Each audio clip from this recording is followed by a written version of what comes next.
I confess my faults to the Lord. You take away the guilt of my sin. Now, we all know there are mortal, venial sins.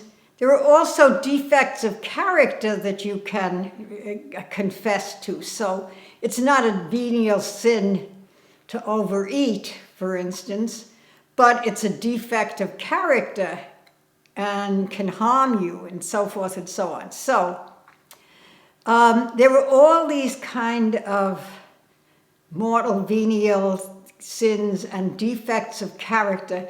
And I know, even though I've been going to confession first once every 2 months, then once a month, then as I got even more aware of sins of thought. See, I used to only confess sins of deed, but now the sins of fault I sometimes confess. So now, with the help of my priest, it's very available. So it's still hard to do, especially if I like the priest and I want him to admire me. I don't like going to confession even after all these years, but I always feel so much better afterwards.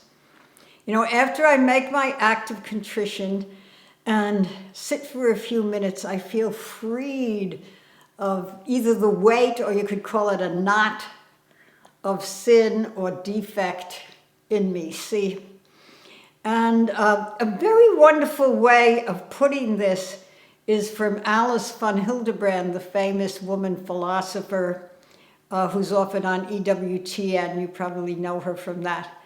And one of the things she said to me when I last saw her is this: we despise ourselves because we cannot adore ourselves. Is that deep?